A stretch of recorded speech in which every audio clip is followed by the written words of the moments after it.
5வது அதிகாரம் 13ஆம் வசனத்தை வாசிக்க கேட்போம்.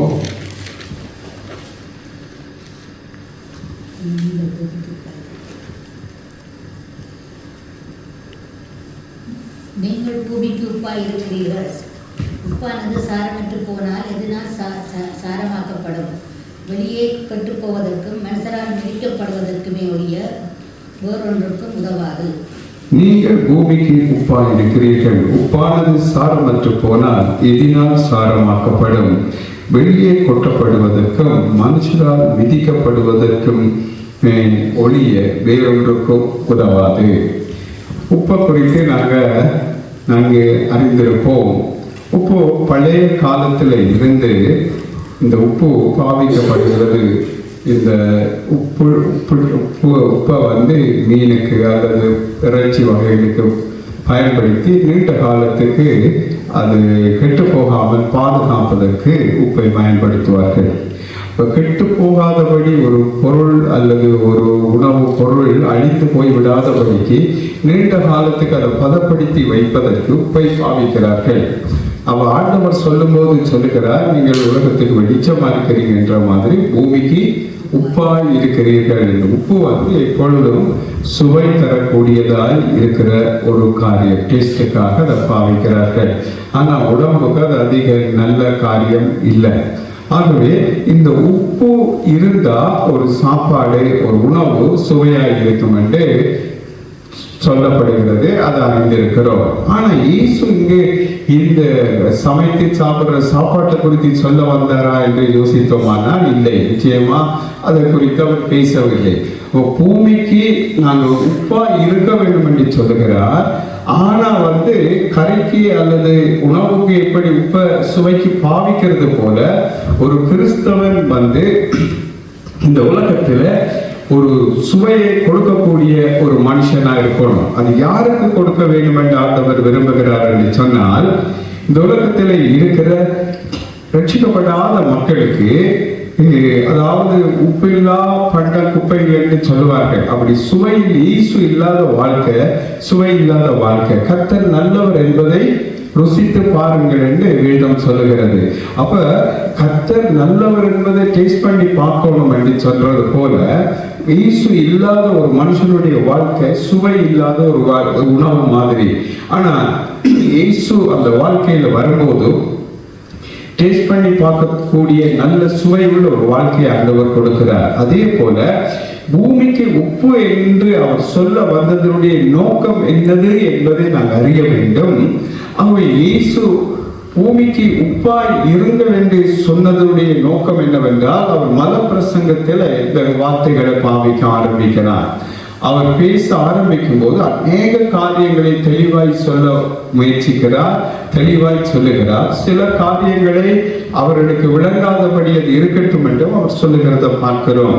அவர் கிறிஸ்தவ வாழ்க்கையில உப்பு, அதாவது உணவுக்கு அவசியம் போல கிறிஸ்தவ வாழ்க்கையில நாங்கள் உப்பாய் இருக்க வேண்டும். அந்த உப்பு எப்படி இருக்குதுன்னா, கிறிஸ்தவன் இன்றைய நாள்ல அல்லது கிறிஸ்தவம் இன்றைய நாள்ல கிறிஸ்து இல்லாமலும் இருக்கிறார்கள். கேட்டா சொல்லுவார்கள், 3, 4, 5 தலைமுறைகளா நாங்க ஆண்டவர் அறிந்திருக்கிறோம் என்று சொல்லுவார்கள். ஆனா ஆண்டவர் அவர்களை அறிந்தில்லை. ஆண்டவருக்கும் அவர்களுக்கு எந்த விதமான தொடர்பும் இல்லாததா இருக்கும். உலகத்துல பாத்தீங்கன்னா ஒரு சினிமா நடிகரை பார்த்தீங்கன்னா ஒரு பிரபலியமானவராக இருப்பார், அநேகர் அவருக்கு ரசிகர்களாக இருப்பார்கள். ஆனா அந்த பெரிய நடிகருக்கு இவங்க யாருன்னே தெரியாது. இந்த அவர்கள பிரியமா இருக்கிறவங்களை அவருக்கு புரியாது யார் என்று. அதே மாதிரி இயேசுவுக்கு எங்களுக்கு தெரியும், ஆனா எங்களுக்கு இயேசுவை தெரியும் என்று சொல்லுவோம். ஆனா இயேசு உண்மையாகவே எங்களோட ஒரு தொடர்புல இருக்கிறாரா, ஐக்கியத்தில் இருக்கிறாரா என்பது பெரிய பிரச்சனையா இருக்கும். அவ கிறிஸ்தவம் எப்படி இன்னைக்கு போய்கொண்டு இருக்குதுன்னா, கிறிஸ்து இல்லாத ஒரு கிறிஸ்தவம். அது இது இன்றைக்கு மாத்திரம் இருந்தது என்று சொல்ல முடியாது. 2000 வருஷங்களாய் இது இருக்கிறது. நீங்க வெளிப்படுத்தின விசேஷம் 3வது அதிகாரம் 20வது வசனத்தை வாசிக்கும் போது வேதம் இப்படியாய் சொல்லுகிறது. இயேசு சொல்லுகிறார், இதோ வாசப்படி என்று தட்டுகிறேன், ஒருவன் என் சத்தத்தை கேட்டு கதவை திறந்தால் நான் அவனிடத்தில் பிரவேசிப்பேன், அவனோடு போஜனம் பண்ணுவேன் என்று அவர் சொல்லுகிறார். இது யாருக்கு அவர் சொல்லுகிறார் என்றால் லவோதிக்கேயா என்கிற திருச்சபையை குறித்து அவர் பேசுகிறார். அந்த சபை அனலும் இல்லை குளிரும் இல்லை அப்படி என்று நிறைய காரியங்கள் அதுல வாசிக்கலாம். ஆனா இந்த லவோதிக்கேயா என்கிற இந்த சபைக்கு இயேசு வெளியில நிற்கிறார். சபைக்கு வெளியே, சபைக்குள்ள ஆராதனை நடக்கிறது. சபைக்குள்ள துதிக்கிறார்கள், ஜெபம் பண்றாங்க, பிரசங்கம் பண்றாங்க, காணிக்கை போடுறாங்க, எல்லாம் நடக்கிறது. ஒரு ஆராதனைக்குரிய சகல பகுதிகளும் லவோதிக்கேயாவில் இருக்கிறது. ஆனா இயேசு மாத்திரம் வெளியில நிற்கிறார். ஆனா ஆராதனை யாருக்குன்றா இயேசுவுக்கு. அதனால இயேசு சொல்லுகிறார், இதோ வாசப்படியில நின்று தட்டுகிறாருன்னா அவர் ஆராதனை அந்த மண்டபத்துக்கு வெளியில நிற்கிறாரு. அப்ப கிறிஸ்தவ சபையாய் அது காணப்படுகிறது. லவோதிக்கேயா கிறிஸ்துவை ஆராதிக்கிற சபையாய் காணப்படுகிறது. ஆனா கிறிஸ்து அங்கே இல்லை. உப்பு சாரமற்று போனால் அது வெளியே கொட்டப்படுவதற்கும் மனுஷனால் மிதிக்கப்படுவதற்கும் ஒழிய வேறொன்றுக்கும் அது உதவாது. அப்ப கிறிஸ்துவ வாழ்க்கையில பூமிக்கு உப்பாய் இருக்க வேண்டியவர்கள் சாரமற்று போனால், அந்த உப்பு தன்மை அதுக்குள்ள இல்லாதவர்களாய் இருந்தால் அவர்களால் என்ன செய்ய முடியாது? ஒரு பிரயோசனமும் கிறிஸ்தவ ஜீவியத்துல, கிறிஸ்தவ சமுதாயத்துல, கிறிஸ்தவ சபையில, கிறிஸ்தவ ஊழியத்துல இல்லாம போயிடும். அப்பொழுது அது வெளியே கொட்டப்படுகிறதா இருக்கிறது. மனுஷரால் அது என்ன செய்யப்படுகிறது? மிதிக்கப்படுறதா இருக்கிறது. நாட்களை நாங்கள் கவனிக்கும் போது கிறிஸ்து இல்லாத சபை லவோதிக்கேயாவாய் இருக்கிறது. ஆனாலும் ஆண்டவர் அந்த சபையை விடக்கூடாது என்று சொல்லி தட்டி பார்க்கிறார். சபை திறந்து அவரை உள்ளுக்கு ஏற்றுக்கொண்டதாக தெரியவில்லை. அதே போல இந்த வசனத்தை யாக்கள் எதுக்கு பாவிக்கிறார்கள் என்றால், ஒரு மனுஷன் உள்ளத்துக்குள்ளே இயேசு பிரவேசிக்க விரும்புறதற்காக எடுத்துக்கொள்கிறார்கள். அது ஒரு பகுதியில அப்படி காண்பிக்க பார்க்கிறார்கள், காண்பிக்கலாம் அப்படியும். ஆனா ஒரு சபையில கிறிஸ்து இல்லைன்னா அந்த ஆராதனை யாருக்கென்று யோசித்து பாருங்கள். கிறிஸ்து இல்லாம கிறிஸ்துவ பாடுகிறோம், ஆராதிக்கிறோம், எல்லாம் செய்கிறோம், என்ன லாபம்? யோசித்து பாருங்க. கிறிஸ்து சபையில இருக்க வேண்டும். இயேசு கிறிஸ்து சபையில இருந்தா அது சாரமுள்ள உப்பு கொப்பான ஒரு சபையா இருக்கும். ஒரு மனிதனுடைய வாழ்க்கையில கிறிஸ்து இயேசு இருப்பாரானா அது சாரமுள்ள உப்பான ஒரு வாழ்க்கையாய் இருக்கும். ஆனா இந்த லவோதிக்கேயா சபை அனலும் இல்லை குளிரும் இல்லை, வெதுவெதுப்பா இருக்கிறது, வாந்தி பண்ண தகுதியுள்ள ஒரு சபையாக மாற்றப்பட்டிருக்கிறது. காரணம் என்னவென்றால் இயேசு இல்லாத ஒரு வாழ்க்கை. அநேகர் ரட்சிக்கப்பட்ட என்று சொல்லுவார்கள், அநேகர் தேவனை அறிந்தவர்கள் என்று சொல்லுவார்கள். பல காரியங்கள் தெரியும், வேதத்தை குறித்து தெரியும். பிசாசை கவனித்து பாருங்கள். இயேசு கிறிஸ்துவை சோதிக்கும்படி வரும்போது லூக்கா 4ஆம் அதிகாரத்திலே வாசித்து பாருங்கள். வேத வசனங்களை குறித்தே அவன் பேசுகிறான். வெளி வசனத்தை பேசாமல் வேதத்தில் இப்படி எழுதியிருக்கு, இப்படி எழுதியிருக்கு, இப்படி எழுதியிருக்கு என்று சொல்லுகிறான். ஆனா இன்னைக்கு அநேக கிறிஸ்தவர்களுக்கு வேதத்துல எங்க என்ன எழுதியிருக்கே தெரியாது. ஆதியாகமத்தில் ஒரு வசனம் வாசியம் என்று சொன்னா வெளிப்படுத்தல புரட்டுவாங்க, அல்லது வேற ஏதாவது ஒரு வசனத்தை சொன்னா அந்த வசனத்துக்கும் அவங்க வேதத்தை புரட்டுற இடத்துக்கும் வெகு தூரம் இருக்கும். காரணம் என்னன்னா வேதத்துல பரீட்சையும் இல்லை. சத்துருவை கவனித்து பாருங்கள். அவனுக்கு வேதத்தை எழுதி ஆண்டவர் கையில கொடுக்கல. ஆனா அவன் வேத வசனத்தை எப்படி அறிஞ்சிருக்கிறான்? அறிந்து அதை கொண்டு வந்து வேதத்தை வசனத்தையே சொல்லிக் கொடுத்த, எழுதும்படி சொல்லிக் கொடுத்த தேவகுமாரனிடம் கேட்டு பார்க்கிறான். அந்த போதிக்கிற அவருக்கு அவரை சோதித்து பார்க்கும்படி அதை பாவிக்கிறான். இடைநாட்கள்ல கிறிஸ்தவர்களுடைய வாழ்க்கையில, அதாவது லேவிய மல்கியாவில் வாசிக்கும் போது லேவியோடு பண்ணின உடன்படிக்கை எனக்கு நல்லதா இருக்குது என்றார் ஆண்டவர். அதுல அவர் சொல்ல, அவனுடைய உதடுகளில ஆசாரிய உதடுகளில் வேதத்தை தேடுவார்களே. அப்ப எங்களை குறித்த வேதம் சொல்றது வெளிப்படுத்தின விசேஷத்துல நாங்க ராஜாக்களும் ஆசாரியர்களுமா இருக்கிறோம்டா எங்க எல்லா ஒரு பாஸ்டர் அது குறிக்கல, எல்லாரையும் ஆசாரியர்கள் ஆக்குகிறது புதிய ஏற்பாடு. அப்ப ஆசாரியர்களோட உதடுகள்ல என்ன இருக்கணும்? வேதம். சில பேர் வேதத்தை குறிச்சு சுவிசேஷம் சொல்ல போனா சொல்லுவாங்க, நான் பாஸ்டரை கூட்டிட்டு வர அடுத்த முறைன்னு சொல்லுவாங்க. ஏன்னா இவங்களுக்கு அவங்க கேட்கிற கேள்விக்கு பதில் சொல்ல தெரியாது, அல்லது வேதத்தை குறித்த விளக்கம் இவர்களுக்கு தெரியாது. ஆகவே வேத புத்தகம் இருக்கிறது. சிலருக்கு வருத்தம் வந்தோட பக்கத்துல பைபிளை வச்சுட்டு நித்திரப்படுவாங்க. அது பாதுகாக்க வேண்டும். அது நிச்சயமா அப்படி பாதுகாக்காது. வேத வசனங்கள் எங்களுடைய இருதயத்துக்குள்ள அது இருக்க வேண்டும். அப்பொழுதுதான் இயேசு பிசாசு கேட்கிற கேள்விக்கு வேத வசனத்தினால என்ன செய்யறாரு? பதில் அளிக்கிறார். அழிக்க இயேசுவுக்கும் பைபிள் தெரியாம இருக்கும் என்று நினைச்சுத்தானே அவன் கேட்க வர்றான். ஆனா ஆண்டவர் வேதத்தை சொன்னவருக்கு, வேதத்து வசனத்தை சொன்னவருக்கு வசனம் தெரியாம இருக்குமா?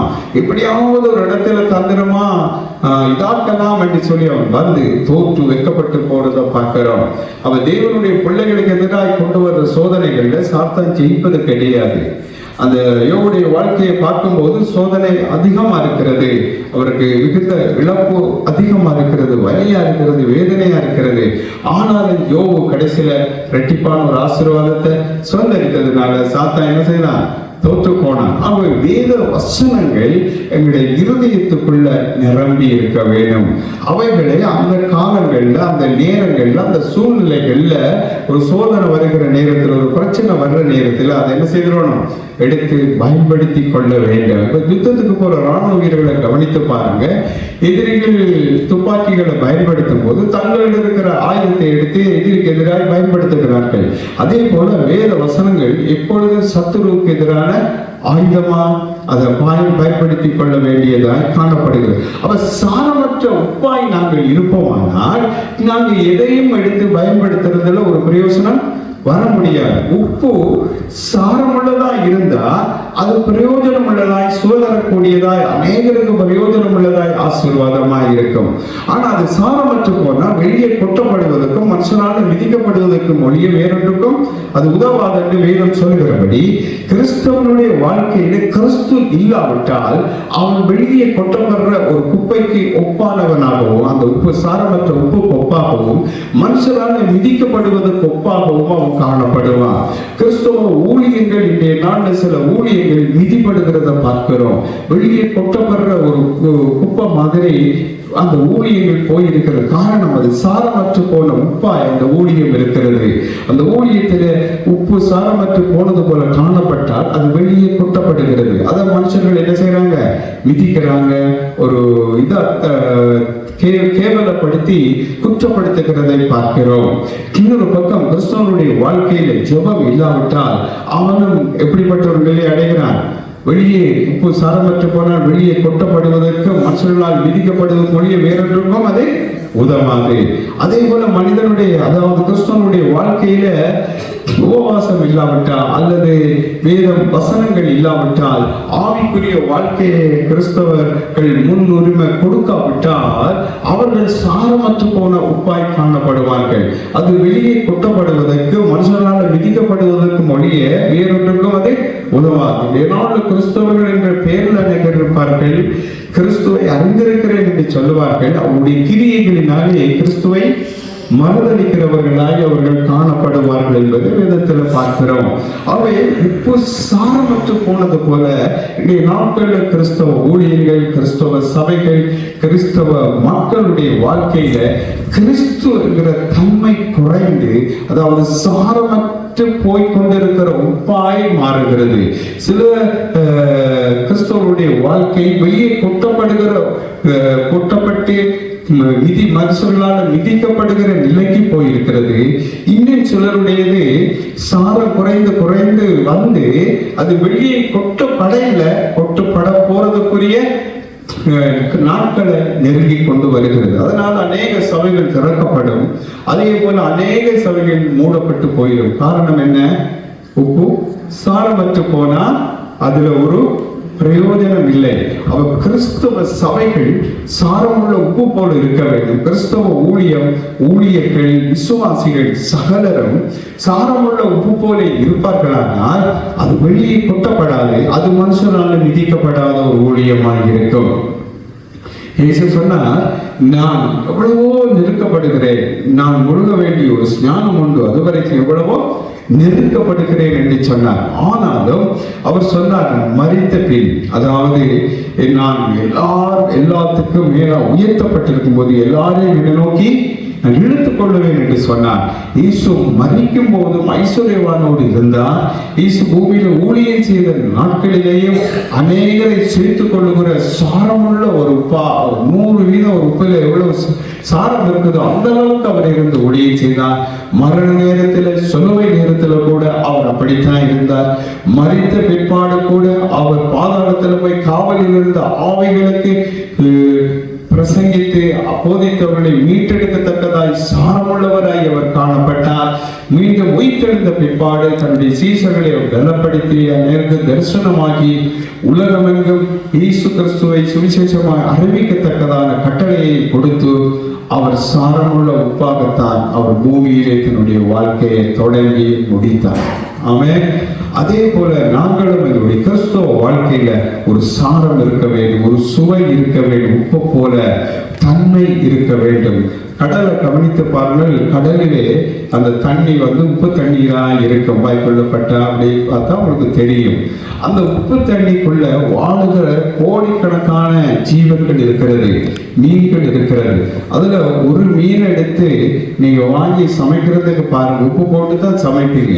அது உப்பு தண்ணிக்குள்ள வாழ்ந்தாலும் அந்த உப்பினுடைய எந்த விதமான சாரத்தையும் அந்த மீன் என்ன செய்யாது, உறிஞ்சி கொள்ளாது, உள்ள வைத்துக் கொள்ளாது. அந்த உப்பு தண்ணியை தான் அது குடிக்கும், அதுக்குள்ளதான் அது வாழுகிறது. ஆனா அந்த மீனில உப்பு இருக்காது பாருங்க. கிறிஸ்துவ வாழ்க்கை இன்றைக்கு அப்படித்தான். இயேசுவோடு அவர்கள் வாழ வேண்டும், இயேசுவோடு இருக்க வேண்டும், இயேசுவுக்காய் வாழ வேண்டும். ஆனா இயேசுவின் சுபாவங்கள், இயேசுவின் தன்மைகள், இயேசுவின் கிரியைகள் அவர்களுக்குள்ளிருந்து வெளிப்படுவதில்லை.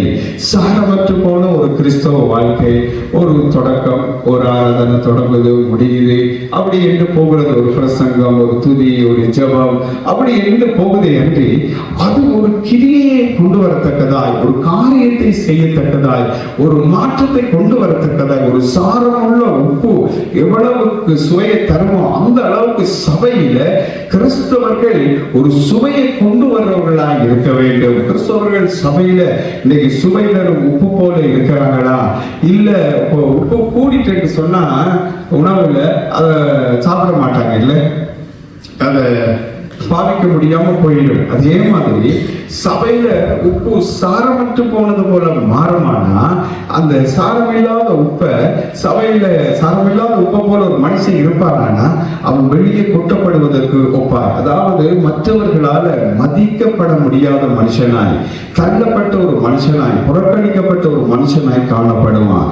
சில பேர் சொல்லுவாங்க, சபைக்கு போற என்ன போட்டு ஒரே மிதின்னு மிதிக்கிறாங்க, அடிக்கிறாங்க, குத்துறாங்க, என்னத்தால பிரசங்கத்தினால சொல்லுவாங்க. காரணம் அங்கே சாரம் இல்லாத உப்ப போல அவங்க இருக்கிறதுனால, சாரமற்று போன வாழ்க்கை கிறிஸ்தவ வாழ்க்கையில் இருக்கிறபடினால, ஒரு பிரயோஜனம் இல்லாத நிலையில் இருக்கிறதுனால அங்கு வருகிற சாரமுள்ள காரியங்களை அவங்களால் உள்வாங்கிக் கொள்ள முடியாததா இருக்கு. சவுல் என்கிற முதலாவது ராஜாவை வேதத்திலே வாசித்து பார்ப்பீர்களானால் வேதம் அவரை குறித்து சொல்லுகிறது. அவர் முதலாவது தீர்க்கதரிசனம் சொல்றவராய் மாற்றப்படுகிறார். அந்த அபிஷேகம் கிடைக்கிறது, வேறு இருதயம் அவருக்கு உண்டாகிறது. பிற்பாடு அவர் ராஜாவாகி ராஜ்யபாரத்தை கட்டி எழுப்பினாரு. அதன் பிற்பாடு அவருக்கும் தாவீதுக்கும் பிரச்சனைகள் உருவான பிற்பாடு தாவீதை எப்படியாவது கொல்ல வேண்டும் என்று அவர் தேடி போகிறார். சாமுவேல் இருக்கிற இடத்துக்கு, தீர்க்கதரிசிகளின் புத்திரர்கள் இருக்கிற இடங்களுக்கு போகும்போது அதற்கு முதல் ராணுவ வீரர்களை அனுப்புகிறார். அவர்கள் மேலும் ஆவியானவர் இறங்குகிறார். அவர்களும் அபிஷேகத்தில் நிரப்பப்படுறாங்க, அப்படியே விழுகிறார்கள். ஆனா சவுல் போகும்போது சவுலுக்கும் அதே மாதிரியான ஒரு சூழ்நிலை வருகிறது. அவர் தீர்க்க தரிசனம் சொல்லி வஸ்திரம் இல்லாத விழுந்து கிடக்கிறார் என்று வேதத்துல வாசிக்கிறோம். ஆரம்பத்திலே தீர்க்க தரிசனம் சொல்ல ஆரம்பிச்ச சவுல் பிற்பாடு அப்படியே சொல்லாம விட்டு அப்படியே கைவிட்டுட்டாரு. கவனிச்சு பாருங்க, கோழிக்கு 2 சிறகு இருக்கிறது. அது எவ்வளவு தூரம் பறந்து போகும் என்று கேட்பீங்களானா அதெல்லாம் பறக்க முடியாது, ஒரு குறிப்பிட்ட இதுதான். கழுகை கவனித்து பாருங்க, அதுக்கும் 2 சிறகு இருக்கிறது. அது உயரமான இடங்களுக்கு பறந்து போகக்கூடியதாய் இருக்கிறத பார்க்கிறோம். அதே போல நம்முடைய வாழ்க்கையில தேவன் கொடுத்த வரங்கள், வல்லமைகள், தாளந்துகள், அபிஷேகங்களை பயன்படுத்தாம விடுவோமானால் கோழி மாதிரி ஒரு மீட்டர் உயரத்துக்கு பறந்துட்டு அப்படியே திரும்ப பூமியில நடமாடுவதற்காக இருக்கும்.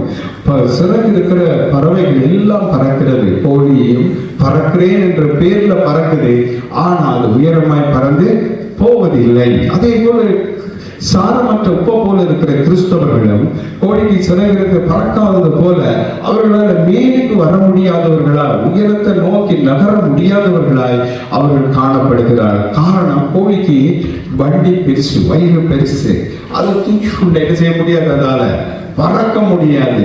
பூமியில அந்த குப்பையை கிளறி கிளறி அதுல இருக்கிற பூச்சி புழுக்களை சாப்பிட்டு என்ன செய்யுது, அதால பறக்க முடியாது. கழுதை கவனித்து பாருங்கள், அதெல்லாம் சாப்பிடக்கூடியது, ஆனால் அதிக வேகமாக அது பறந்து போகக்கூடிய ஒரு பறவையா இருக்கிறது. கிறிஸ்தவனுடைய ஆவிக்குரிய ஜீவியம் சாரமற்று போக போக கொஞ்சம் எழும்பி அப்படியே கோழி மாதிரி கொஞ்சம் பறந்துட்டு அப்படியே கீழே லேண்ட் பண்ணிடுவாங்க. நிலத்தில் அப்படியே இருந்துட்டு அந்த பழைய வாழ்க்கைக்குள்ளேயே இருந்து கொண்டு உலக சிந்தனைகளும் உலக காரியங்களோடு அப்படியே போகிறதுனால சாரமற்ற உப்பாய் கிறிஸ்துவ வாழ்க்கை மாற ஆரம்பிக்கிறது. சபைகள் அப்படி மாறுகிறது, சாரமற்ற உப்பை போல. சில ஊழியங்கள் அப்படி மாறுகிறது, சில குடும்பங்கள் அப்படி மாறுகிறது, சில பிள்ளைகள் அப்படி மாறுகிறார்கள். சாரம் இல்லை. கடமைக்கான ஒரு ஊழியம், கடமைக்கான ஜெபம், கடமைக்கான சபைகள், எல்லாரும் ஒரு சபை வச்சிருக்க, நான் ஒன்று வச்சிருக்க வேணும், அதுக்கு ஒரு பேர் வைக்க வேண்டும் என்ற மாதிரி இப்படி பல விதமான இந்த உலகத்தில் சூழ்நிலைகள் மாறிக்கொண்டிருக்கிறது. ஆகவே இயேசு லவோதிக்காவில் வெளியில இருந்து உள்ள வர முயற்சிக்கிறாரு. ஆனா உள்ள இருக்கிற மக்கள் யாரை உள்ளுக்கு எடுத்தாலும் இயேசுவை எடுக்கவே மாட்டோம் என்று சொல்லி வெளியே வச்சு கதவை பூட்டி வச்சிருக்கிறத பார்க்கிறோம். யோவான் 15ஆம் அதிகாரம் 6ஆம் வசனத்தை வாசித்து பாருங்கள். இயேசு அங்கே சொல்லுகிறார், ஒருவன் என்னை நிலைத்திராவிட்டால் அவன் வெளியே எரியுண்ட கொடியை போல உலர்ந்து போயிடுவான், அதை அக்கினியிலே போட்டு எரித்து விடுவார்கள். அப்ப இயேசுவை நிலைத்திராத வாழ்க்கை தான் உப்பானது சாரமற்று போனால் அது வெளியே குட்டப்படுவதற்கும் மனுஷரால் விதிக்கப்படுவதற்குமே ஒளிய வேறொன்றுக்கும் அது உதவாத என்று வேதம் சொல்லுகிறது போல, இயேசுவில ஒரு மனிதன் நிலைத்திராவிட்டால், இயேசு ஒரு மனிதனில் இல்லாவிட்டால் அவன் வெளியே எரியுண்ட கொடியை போல காய்ந்து உலர்ந்து போய் நெருப்பிலே அக்கினியிலே எரிந்து போகிறது போல அந்த ஆத்மா முடிவிலே பாதாளத்திலே தள்ளப்பட்டு இறுதியிலே நரகத்திலே குப்பை கொட்டப்படுவது போல சாரமற்ற உப்புக்கள் கொட்டப்படும். அங்கே அது விதியுண்டு போவது போல அக்கினி கடலிலே தள்ளப்பட்டு போய்விடும். கிறிஸ்தவ வாழ்க்கை என்பது சாரமுள்ளதாக இருக்க வேண்டும். இந்த சாரம் என்னென்று சொன்னால், சில நேரம் கவனித்து பாருங்கள், சில மரங்கள் இருக்கும். இந்த மரத்தை கவனித்து பாருங்கள், சில மரங்களுடைய வேர்கள் மேலே நல்லா வந்திருக்கும். ஒரு புயல் அல்லது பலமான காற்று அடிக்கும் போது அப்படியே வேரோடது சாய்ந்து விடும். அதனுடைய வேர்கள் ஆழமாய் மண்ணுக்குள்ளே போகவில்லை. கிறிஸ்துவுக்குள்ளே வேர் ஊன்றப்பட்டவர்களாய் நாங்கள் காணப்படும். எங்களுடைய வேர் கிறிஸ்துவுக்குள்ள மறைந்திருக்கணும். ஒரு பில்டிங்கை கவனித்து பாருங்க, ஒரு சர்ச் கட்டுறாங்க, ஒரு பில்டிங், அதுக்கு ஒரு அஸ்திவாரம் இருக்குது, அது மண்ணுக்குள்ள மறைந்து இருக்கிறது, அது வெளியில பார்க்க தெரியாது, மேல இருக்கிற கட்டடம் தெரியும். அதே மாதிரி மரத்தினுடைய வேர் மண்ணுக்குள்ள மறைந்திருக்கும், வெளியே பார்க்க தெரியாத மாதிரி இருக்க வேண்டும். அப்பொழுதுதான் அந்த மரம் ஸ்ட்ராங்கா இருக்கும், அந்த பில்டிங்கும் பலனா இருக்கும். அதே போல கிறிஸ்துவ வாழ்க்கை கிறிஸ்துவுக்குள்ள வேறுவிட வேணும். அங்கால சில மரங்களை கவனிச்சு பார்த்தீங்கன்னா, இந்த வீட்டுல இந்த காணிக்குள்ள இருக்கும் அந்த மரம் வேறு பக்கத்து வீட்டுக்குள்ளே போயிருக்கும். மதலுக்கு கீழால வேலிக்கு கீழால எல்லாமே அங்கேயும் அது ரகசியமா வேறுவிடும். அப்படிப்பட்ட வாழ்க்கை ஒரு பக்கம் இயேசுக்குள்ள வேறுவிட்டு, ஒரு பக்கம் உலகத்துக்குள்ள பாவத்துக்குள்ள சாபத்துக்குள்ள பிசாசுக்குள்ள போகாதபடி நாங்கள் எப்பொழுதும் இயேசு கிறிஸ்துவுக்குள்ள வேறு இருக்கிறதா என்பதை அறிந்து கொள்ள வேண்டும். இயேசு கிறிஸ்துவுக்குள்ள வேறு விடுவோமானால் நாங்கள் அசைக்கப்படுவதில்லை. தாவீது சொல்லுகிறார், ஆண்டவர் வலது பாசத்தில் இருப்பதனால் அசைக்கப்படுவதில்லை என்கிற ஒரு காரியம். ஆகவே நீதிமானுக்கு வரும் துன்பங்கள் அநேகமாக இருக்கும் என்று வேதம் சொல்லுகிறது. 1, 2, 3 கிடையாது, அளவிட முடியாத அநேகமா இருக்கும். ஆனால் அவைகள் எல்லாவற்றிலும் இருந்து கர்த்தர் அவனை விடுவிப்பார் என்று கர்த்தர் வாக்களித்திருக்கிறார். உண்மையான நீதிமானாய் இருந்தால் கர்த்தர் அப்படி செய்வார். நாங்கள் நீதிமான் என்று பேரை வைத்துக் கொண்டு அநீதிமானாய் வாழ்ந்து கொண்டு இருந்தால் கர்த்தர் என்ன செய்ய மாட்டாரு, எங்களை விடுவிக்க மாட்டார். அப்ப அவங்க என்ன சொல்லுவாங்க, இவர் சேர்ச்சுக்கு போறாரு, பைபிளை தூக்கி வச்சிருக்கிறாரு, இதெல்லாம் செய்யறாரு, இவருக்கே இப்படி என்று சொல்லி கேட்கிற ஒரு கேள்வி வரும். ஏனென்றால் அவர் நீதிமானாய் அவர் இருக்க வேண்டியது மிகவும் அவசியமாய் காணப்படுகிறது. கிறிஸ்துவ வாழ்க்கையில மிக முக்கியமாய் நாங்கள் கவனிக்க வேண்டிய ஒரு காரியம் என்னவென்றால், கிறிஸ்துவுக்கும் கிறிஸ்தவனுக்கும் நல்ல ஒரு தொடர்பு இருக்க வேண்டும். உலகத்தில் இருக்கிற கிறிஸ்தவங்களை கவனித்து பார்க்கிறதானால் பலவிதமான பெயர்களில் அவைகள் அழைக்கப்படுகிறது. அங்கே கிறிஸ்து புறக்கணிக்கப்பட்டவராக இருக்கிறார். லவோதிக்கேயா சபை 2000 வருஷம் கிட்டத்தட்ட, அல்லது கொஞ்சம் குறை 2000 விட அப்பவே கிறிஸ்துவத்துக்கு வெளியில போட்டாங்க. கிறிஸ்துவே வெளியில ஒரு சபை போட்டுட்டு கிறிஸ்துவுக்கு ஆராதனை செய்கிறேன்னா அது ஒரு கன்றுக்குட்டி ஆராதனைக்கு ஒப்பானதா இருக்கிறது. இஸ்ரவேல் புத்திரர்களை நடத்தி வந்த தேவனை அவர்கள் மோசேக்கு என்ன நடந்ததுன்றதை பிரச்சனைப்பட்டு அவர்கள் எங்களுக்கு முன் செல்லும் தெய்வங்களை உண்டாக்க வேண்டும் என்று கன்றுக்குட்டிக்கு ஆராதனை செய்தார்கள் என்று வாசிக்கிறோம். ஆகவே எகிப்தியருடைய கன்றுக்குட்டிகளை அவர்கள் வழிபட ஆரம்பித்ததை பார்க்கிறோம். இன்றைய நாட்களில் கிறிஸ்தவ வாழ்க்கை சாரமற்று போகிறது. உலகம் முழுவதும் சாரம் குறைந்து போகிறது. சாரமுள்ளதாய் ஒரு கிறிஸ்தவ சபை, ஒரு ஊழியம் கண்மலை மேல கட்டப்பட்ட வீட்டுக்கொப்பாய் இழுபமானால் அதுக்கு எதிராக அநேக முயல்கள், அநேகம் வெள்ளங்கள், மலைகள் சாத்தான் கொண்டு வந்தாலும் அவை அசைக்கப்படாததா என்னென்றைக்கும் நிலைத்திருக்கும்.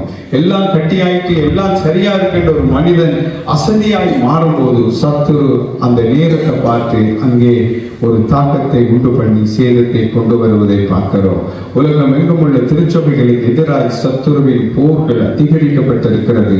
ஊழியர்களுக்கு எதிராக, ஊழியக்காரர்களுக்கு எதிராக, விசுவாசிகளுக்கு எதிராக எவனை பிடித்து விழுங்கலாம் என்று கிச்சிக்கிற சிங்கம் போல வகை தேடி தெரிகிற பிசாசு அநேகரால் விழுங்கி போட்டு யோனாவை எப்படி அந்த மீன் விழுங்கிட்டு கரையில கக்கினது போல சாத்தான் விழுங்கி சிலரை கக்கி இருப்பான். அது கக்கப்பட்டவர்களாய் சாத்தானுடைய சித்தத்தை செய்கிறவர்களாய் மாற்றி விடுவான் அவர்களை.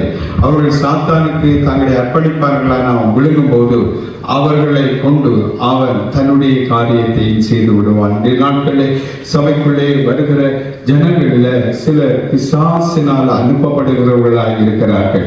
அவர்களை இனம் கண்டே அவர்கள் அதிலிருந்து விடுவிக்காவிட்டால் அவர்கள் என்ன செய்து விடுவார்கள்? சபைக்கு ஒரு கெட்ட பெயரை ஏற்படுத்தி விடுவார்கள், அல்லது ஏதோ ஒரு காரியத்தை அவர்கள் செய்து விடுவார்கள்.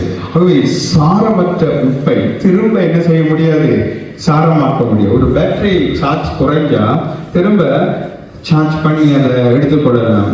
ஹேண்ட்போன் பாவிக்கிறாங்க, அதில் பேட்டரி குறைஞ்ச உடனே, சார்ஜ் குறைஞ்ச உடனே செய்கிறாங்க, திருப்பி கரண்ட்ல கொடுத்து அதை சார்ஜ் பண்ணி கொள்றத பார்க்கிறோம். ஆனா ஒரு உப்பு சாரமற்று போனா திரும்ப என்ன செய்ய முடியாது? கரண்ட்ல வேற கொடுத்து சார்ஜ் பண்ணி திரும்ப உப்பு எடுக்க முடியாது. ஆகவே ஒரு உப்புள்ள வாழ்க்கை என்பது கிறிஸ்துவுடைய சாட்சியாய் வாழுகிற வாழ்க்கை. இயேசு இந்த மன பிரசங்கத்துல சொல்றான், அநேக காரியங்களை கவனித்து பாருங்கள்.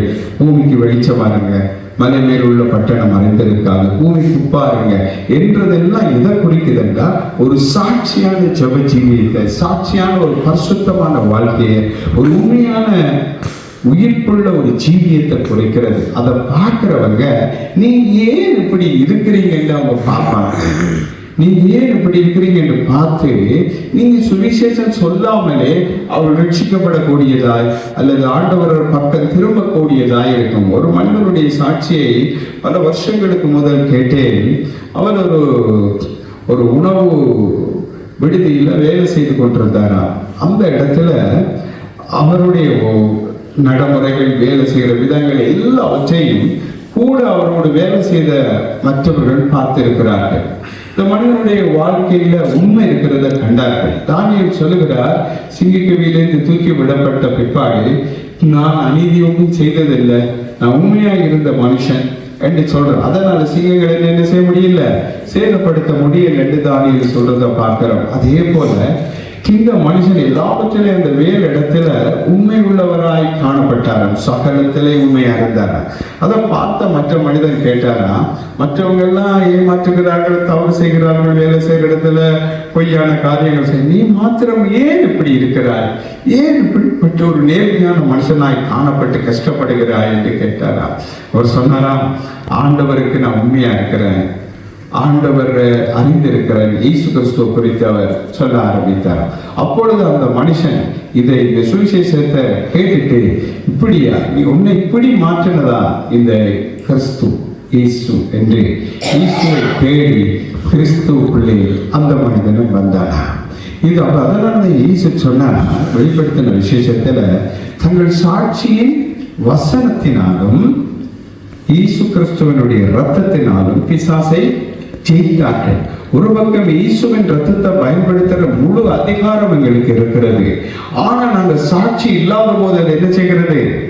எங்களை முழுமையான ஒரு ஜெயத்தை அதால் பெற்றுக்கொள்ள முடியாம இருக்கிறது. அப்ப எங்களோட வாழ்க்கையில சாட்சி என்பது முக்கியம். அதாவது நாங்க வீட்டில் ஒரு வாழ்க்கை வாழ்ந்து கொண்டு வெளியில ஒரு வாழ்க்கை வாழ்றது அல்ல சாட்சி.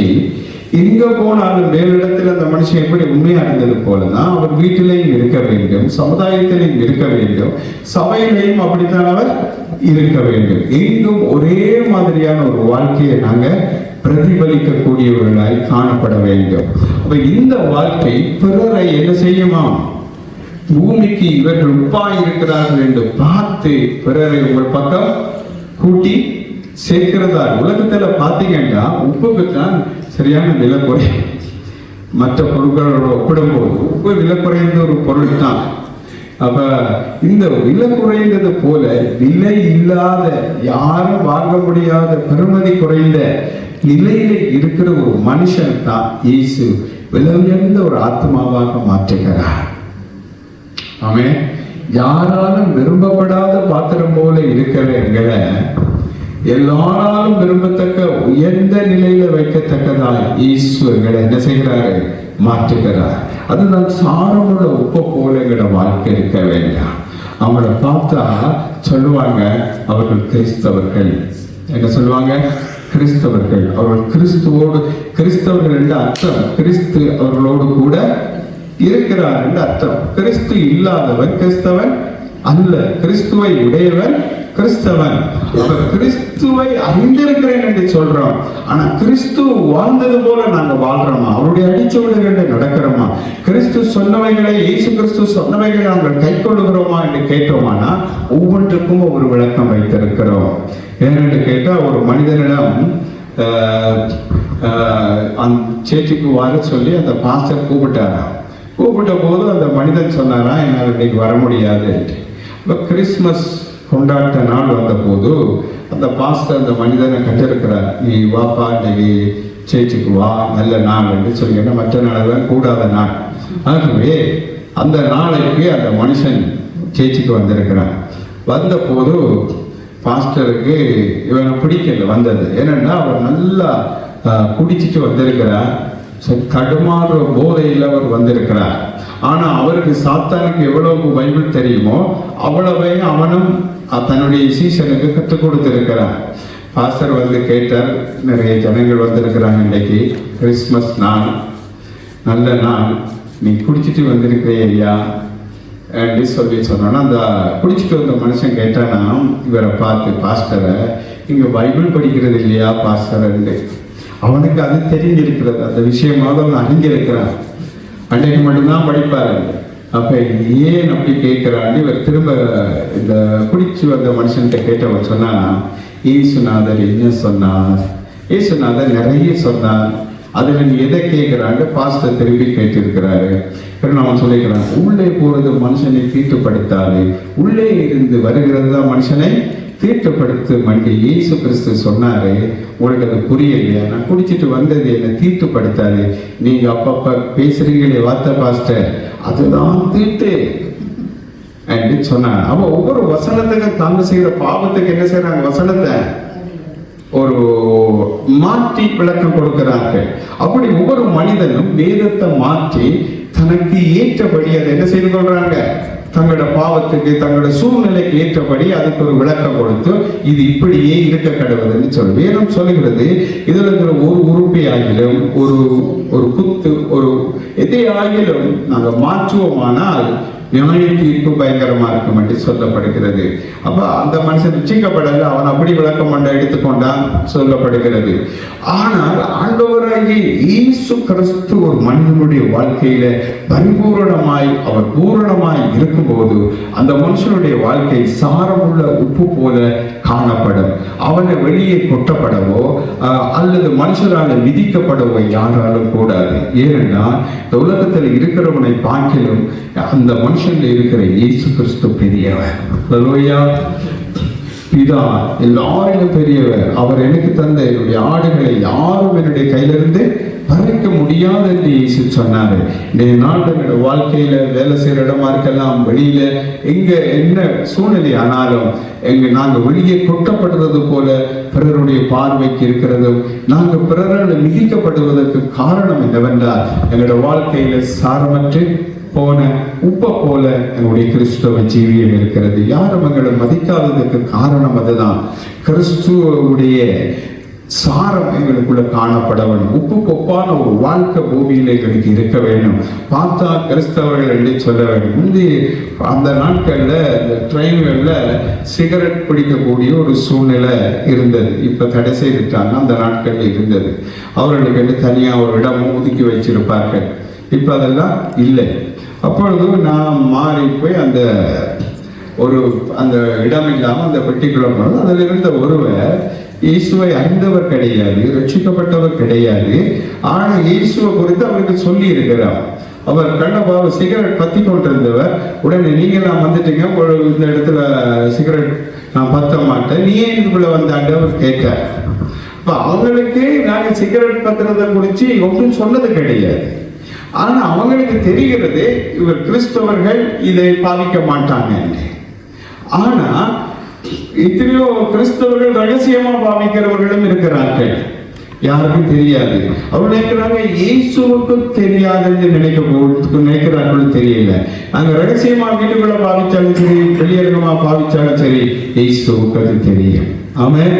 கிறிஸ்தவ வாழ்க்கை எப்பொழுதும் சரியா இருக்குமானால், சீராய் அது இருக்குமானால், அந்த கிறிஸ்தவ ஜீவியம் அநேகரை ஆதாயப்படுத்தக்கூடியது. அவன் அந்த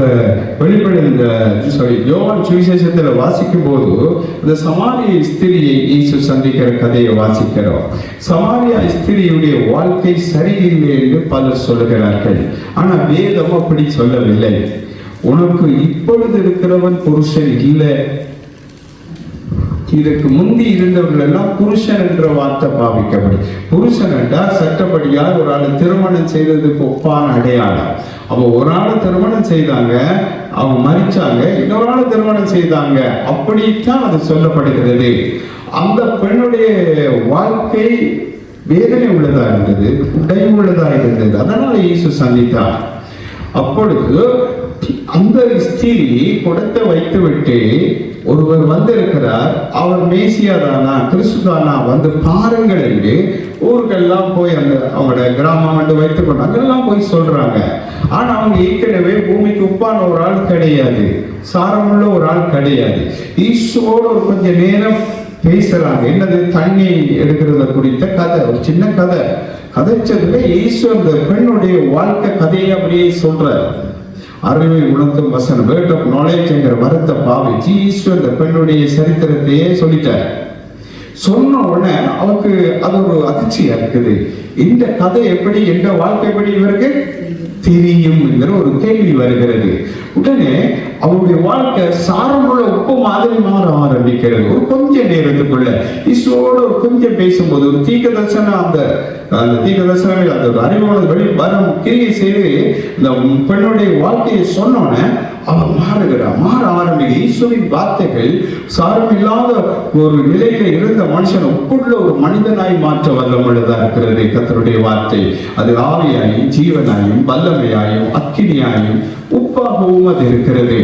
ஆகவே அந்த வார்த்தை மாற்றணும்னு அவ வந்தது தண்ணி எடுத்துக்கொண்டு வீட்டு தேவைக்கு போறதுக்கு, அந்த தண்ணி எடுக்கிறதை அவன் விட்டுட்டு குடத்தையும் அதில் வச்சுட்டு ஒரே ஓட்டமா ஓடுறாங்க. இங்க ஓடுறாங்க, கடைக்கு போறாங்க. எங்க போறாங்க? கடைக்கு போனாங்களா? தன்னுடைய தேவைகள் எங்கும் போகல, ஒரே ஓட்டமா தான் வாழ்ற அந்த ஊர்ல இருக்கிற மக்களை சந்திக்கிறாங்க. ஒருவர் வந்திருக்கிறார், என் கதை அப்படியே சொன்னாங்க, வந்து பாருங்க, இயேசு தானா, மேசியா தானா, கிறிஸ்து தானா ஓடுறாங்க. ஓடும்போது அவங்க இறக்கி வச்சது தன்னுடைய குடத்தை. இந்த குடத்தை வளமையா தூக்கி கொண்டு வர்றதும் தூக்கி கொண்டு போறதுமா இருந்தாங்க. அதனால அவங்களோட வாழ்க்கையில் ஒரு மாற்றம் வந்துச்சா, ஒரு சாரமுள்ள உப்பு மாதிரி வந்து அந்த கிராமத்துல சாரம் இல்லாத ஒரு உப்பு போல அவங்க இருந்தாங்க. ஒரு கிராமம் என்று வைத்துக் கொள்ளுங்களேன், அந்த ஊரு, அதுல அவங்க ஒரு பிரயோஜனம் இல்லாத ஒரு ஆளா, ஒதுக்கப்பட்ட ஒரு ஆளா, தள்ளப்பட்ட ஒரு ஆளா, பிரயோஜனமற்ற ஒரு ஆளா, வாழ்க்கைக்கு உதவாத ஒரு ஆளா, பிறரால கேள்வி கேட்கத்தக்க, குற்றப்படுத்தப்படத்தக்க ஒரு ஆளா அவங்க காணப்பட்டாங்க. ஆனா இப்பொழுதோ இயேசுவோடு கொஞ்ச நேரம் பேசினாங்க. இயேசு வரங்களை பாவித்த அந்த பெண்ணுடைய வாழ்க்கையை குறித்து பேசணும்னு அவங்க உப்பாக மாறினாங்க. மாறின உடனே கூட்டத்தை கீழே வச்சாங்க. தங்களுடைய சொந்த தேவை, தண்ணி குடும்பத்துக்கு தேவை, குடிக்கிறதுக்கு குளிக்கிறதுக்கு ஏதோ ஒரு தேவை, தண்ணி அத்தியாவசியம். அதே வச்சுட்டு ஓடி போய் அந்த ஊர்ல இருக்கிற எல்லாருக்கும் சொன்னாங்க. அவர்கள் அந்த வார்த்தையை கேட்டு இயேசுவை தேடி வந்தாங்க. ஒரு சாரமுள்ள உப்பு இப்படித்தான் செய்யும்.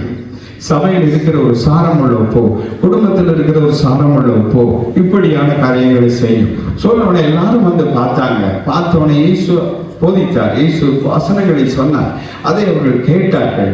கேட்டு அந்த ஸ்திரியை பார்த்து சொன்னார், ஒரு வார்த்தை நிமித்தமும் மாத்திரம் அல்ல, இயேசுடைய வார்த்தைகளை கேட்டும் நாங்கள் அவர் விசுவாசிக்கிறோம். அதே போல இந்த ஸ்திரீ சொன்னதை கேட்டு அவங்க எல்லாரும் வந்து ரட்சிப்புக்கு ஒரு உதவியா இருக்கிறார். ஒரு ஆத்மாவுக்கு சுவிசேஷத்தை சொல்றது ஒரு உதவி, ஒரு ஆத்மா ரட்சிக்கப்பட வேண்டிய செபிப்பது ஒரு உதவி, ஒரு ஆத்மா மீட்கப்பட வேண்டிய உபவாசம் இருப்பது ஒரு உதவி. அதே போல இயேசு கிறிஸ்து வரங்களை பாவிச்சு அந்த பெண்ணை சாரமுள்ள உப்பாய் மாற்றினாரு. அந்த பெண் போய் அந்த ஊரையை கூட்டிக் கொண்டு வந்து இயேசுகிட்ட கொடுத்துச்சு. அப்ப அந்த பெண் யாருக்கும் வெளிப்பாடு சொல்லையும் இல்லை, ஒரு காரியமும் சொல்லலை, குடத்தை வச்சாங்க. இதனால நாங்கள் வைக்க வேண்டியது அநேகம் இருக்கிறது. கீழே வச்சமெண்டா சாரமுள்ள உப்பா இருப்போம். கீழே வைக்காம குடத்தை தூக்கி தண்ணியை நிரப்பிக்கொண்டு, நல்லா கவனிச்சு பாருங்க, அந்த ஊருக்குள்ள ஒரு குறிப்பிட்ட சுற்றளவு அது இல்லாட்டும் பாருங்க. இப்ப தண்ணியை நிரப்பிக்கொண்டு அந்த குடத்தை தூக்கி தலையில வச்சுக்கொண்டு வீடு வீடா போறதுக்கு எவ்வளவு களைச்சிருப்பாங்க, எவ்வளவு டயர்டா இருக்கு, முடிஞ்சிருக்குமாங்களா? இல்லை. இப்ப குடத்தை இறக்கி வச்சதுனால பாரம் இல்லை, எல்லா பாரங்களையும் விட்டுட்டு இறக்கி வச்சுட்டு அவங்க போனதுனால என்ன ஆயிட்டுது, எல்லாரையும் அந்த ஊரையே ரட்சிப்புக்குள்ள கொண்டு வந்த ஒரு சாட்சி இல்லாத வாழ்க்கை வாழ்ந்த ஒரு பெண். ஏனென்றால் இயேசுவின் வார்த்தை சாரமுள்ள ஒரு உப்பாய் மாற்றிட்டு.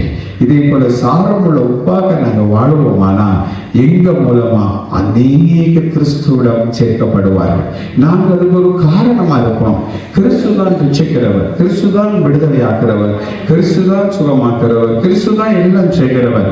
நாங்கள் ஒரு கருவியாய் செயல்படுகிறோம், ஒரு உதவியாய் கிறிஸ்துவுடைய ஊழியத்துல ஒரு பிரயோஜனம் உள்ள ஒரு ஆளாய் நாங்கள் மாறுகிறோம். இந்த நாள்ல சபைகள் வெறுமையா இருப்பதற்கு காரணம், ஆத்மாக்கள் இல்லாம இருக்கிறதுக்கு காரணம் இந்த குடத்தை வைக்காத காரியம். சாரமற்ற உப்பு போய் மற்றவங்களை சாரமாக்க முடியாது. பாருங்க, நீங்க கொஞ்சம் தண்ணீர் வச்சிருக்கிறீங்க, ஒரு வீட்டுக்கு போறீங்க, அவங்க தாகமா இருக்கிற தண்ணியை தாங்கன்னு கேட்டா உங்கள்கிட்ட இருக்கிற கொஞ்சம் உங்களுக்கே போதாது. என்னட்டு அவங்களுக்கு கொடுப்பீங்க? கொடுக்க முடியாது. அதே போல நீங்க எவ்வளவு சாரமா இருக்கிறீங்களோ, கிறிஸ்துவின் உப்பினால நிரப்பப்பட்டு இருக்கிறீங்களோ, அந்த அளவுக்கு உங்களால் என்ன செய்ய முடியும்? ஆத்துமாக்களை கொண்டு வர முடியும். அவ வரங்களை பாவிக்கும் போதும் ஜனங்கள் உப்புள்ளவர்களாய் மாற்றப்படுகிறார்கள், ஜனங்கள் விடுவிக்கப்படுகிறார்கள், மீட்கப்படுகிறார்கள். அப்படியாய் நாங்கள் ஆண்டவருக்காய் பணி செய்ய வேண்டும். ஆண்டவருக்காய் செய்கிற வேலைக்கு முதலாவது நாங்கள் சாரமுள்ள ஒரு உப்பா இருக்கணும். உப்பை பாருங்க, தண்ணிக்குள்ள போட்டோம்னா தண்ணி நார்மலா இருக்குது, அதில் உப்பு இல்லை. ஆனா இந்த உப்பத்துக்கு தண்ணிக்குள்ள கொஞ்சம் போட்டு பாருங்க, அந்த தண்ணியை என்னவா மாறுது? உப்பாய் மாறுது. அதே போல ரட்சிக்கப்பட்டு இருக்கிற நாங்க உப்பா இருந்தோமானா அந்த உப்பை நம்ம தண்ணிக்குள்ள போடுறது போல அவர்களையும் என்ன செய்தது? உப்பாய் மாற்றுகிறது, அவங்களையும் சாட்சி உள்ளவர்களாய் மாற்றுகிறது. அந்த ஸ்திரீ உட்கார்ந்து இருக்கிற தண்ணீர்களை கண்டாய் வெளிப்படுத்தின விசேஷத்துல வாசிக்கிறோம். அந்த தண்ணி ஜாதிகளும் பாஷைக்காரர்களும் குறிக்கிறது என்று சொல்லப்படும். தண்ணி ரட்சிக்கப்படாத ஜனங்களுக்கு அடையாளமா இந்த இடத்துல பேசப்படுகிறது. அந்த ஸ்திரீ பூமியின் ராஜாக்கள் எல்லாம் இந்த அரசாங்கங்களை, அதிகாரங்களை, தேசங்கள் ஆளுகிறதுக்கு ஒப்பிடப்பட்டு பேசப்படுகிறது. அந்த தண்ணீர் ஜனங்களை குறிக்கிறது. அந்த தண்ணீர் உள்ள உப்பை போடும்போது அதில் உப்புத்தன்மை வருகிறது போல கிறிஸ்து உங்களுக்குள்ளே இருக்கிறார். இயேசு கிறிஸ்துவை நீங்கள் தண்ணீருக்குள்ள உப்பை போடுறது போல அறிவிக்கும் போது அவர்கள் இயேசு கிறிஸ்துவுக்காய் சாரமுள்ள உப்பாய் அவர்களும் மாற்றப்படுவார்கள். பூமியிலே மனிதனுக்கு பிறப்பு இருக்கிறது போல இறப்பும் இருக்கிறது. எப்ப வருமென்று எதுவும் தெரியாது. ஆனால் அந்த இடைவெளிக்குள்ள மனிதன் கிறிஸ்துவை புறஜாதிகளுக்குள்ளே சுவிசேஷமாய் அறிவித்தே ஆகணும். ஒன்று டிவி மூலம் அறிவிக்கிறாங்க, பத்திரிகைகள் மூலம் அறிவிக்கிறாங்க, ரேடியோ மூலம் அறிவிக்கிறாங்க, இந்த ஃபோன்கள், ஹேண்ட் ஃபோன்கள் மூலம் அறிவிக்கிறாங்க, பல மீடியாக்களை பயன்படுத்தி அறிவிக்கிறாங்க. அந்தந்த காலங்கள் மாறும்போது ஜனங்கள் பாவிக்கிறதுக்கு ஏற்றபடி அவைகளை அறிவிக்காம உங்களுக்கு சுவிசேஷத்தை அறிவிக்கிறதுக்கு இருக்கிற எல்லா வசதிகளையும் பாவிக்கலாம். ஃபோனில் அவைகளை அனுப்புவதனால ஒரு நஷ்டம் வரப்போறதில்லை. 4 பேர் அதை என்ன செய்வாங்க, கேட்பாங்க, பார்ப்பாங்க. அதன் மூலமா அவங்க ரட்சிக்கப்படலாம், ஆண்டவரை தேடலாம். அவங்களோட வாழ்க்கையில ஏற்ற நேரத்துல சொன்ன வார்த்தை வெளித்தட்டில் வைத்து கொடுக்கப்பட்ட பலங்களுக்கு சமானமானது போல நீங்க அனுப்புற செய்தி அவங்களுக்கு பிரயோஜனமா இருக்கலாம். ஒரு முறை இப்படித்தான் ஒரு பெண் இருந்தாங்க சைனால. அது ஒரு உண்மை கதை. அந்த பெண் தற்கொலை செய்யும்படியாக ஆயத்தமாகி ஒரு எலக்ட்ரிக் ட்ரெயின் போற வழி, அதில் பக்கத்தில் ஒரு மலை இருக்குது, சின்ன மலை. அதில் ஏறி இந்த ட்ரெயின் வர நேரம் குதிச்சுட்டா ஆள் செத்துடலாம் என்று அந்த பிள்ளை முடிவெடுத்து அந்த இடத்துக்கு போனாங்க. போய் அந்த மலையடிக்கு வரும்போது அதில் ஒரு முகவரி எழுதப்பட்டது. நீங்கள் தற்கொலை செய்ய விரும்புவீர்களானால் அதற்கு முதல் மின்சார ட்ரெயினில் பாயும்படி நீங்கள் வந்திருப்பீர்களானால் இந்த முகவரியில வந்து அதற்கு முதல் என்னை சந்தித்து விட்டு நீங்க திரும்ப வந்து தற்கொலை செய்து கொள்ளலாம் எழுதப்பட்டது. புது வசனமா இருக்குது, ஆச்சரியமா இருக்குது. சரி, அந்த முகவரியை தேடி தற்கொலை செய்யாம அங்க போனாங்க. அந்த வீட்டுக்கு போனோன்னா அங்க ஒரு ஆள் இருந்தாங்க. நீங்க இந்த அட்ரஸ் அதில் எழுதியிருந்தது, ஏன் எழுதுனீங்க தற்கொலை செய்ய போகாம இங்க வந்து உங்களை சந்திக்க சொல்லி என்று கேட்டாங்க. அவங்க ஆண்டவராகிய இயேசு கிறிஸ்து தன்னை சந்தித்த விதத்தை குறித்து அவர்களோட பேசினார்கள். அவங்க தற்கொலை முயற்சியை விட்டு ஆண்டவராகிய இயேசுவை ஏற்றுக்கொண்டார்கள்.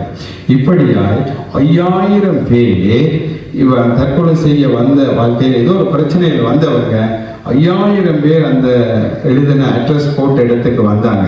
5000 பேரையும் ஆண்டவர் இயேசு கிறிஸ்துவுக்குள்ள அவங்க நடத்தினாங்க. ஏன்னா அவர்களும் தற்கொலை செய்யும்படி ஒரு நாள் அங்கே வந்த போது இயேசு அவங்களோட வாழ்க்கையை மாற்றின போது பாருங்க, அதுல தன்னுடைய முகவரி எழுதிட்டு அவங்க வீட்டை போயிட்டாங்க. ஆண்டவரோட சாரமுள்ள ஒரு உப்பா மாற்றப்பட்டுட்டாங்க.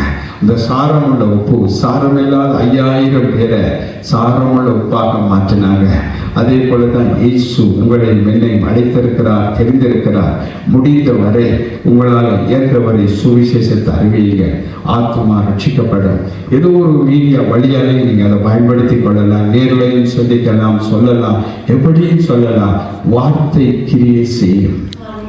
நீங்க சொல்லுகிற வார்த்தை, நீங்க கொடுக்கிற துண்டு பிரதியில் இருக்கிற வார்த்தை, உங்களுடைய ஜெபத்தின் வல்லமை, உங்களுடைய உபவாசத்தின் வல்லமை, அது கிரியை செய்து அவர்களை சாரமுள்ள உப்புகளாய் மாற்றிவிடும்.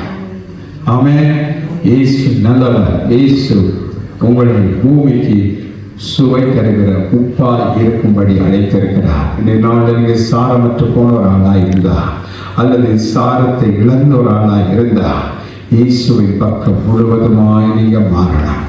நாளோட வாழ்க்கையை வெளியே கொட்டப்படுகிற உப்பு கொப்பாக, மனுஷரால் விதிக்கப்படுற நிலை கொப்பாக இருந்தால் உங்களால கிறிஸ்துவுக்கும் கிறிஸ்துவின் ஊழியத்துக்கும் எந்த பிரயோஜனமும் இருக்காது. அது ஒரு சாரமுள்ள உப்பாய் மாறுபடி உங்களோட வாழ்க்கையை மாற்ற வேண்டும் என்ற நாள்ல. ஆமென்.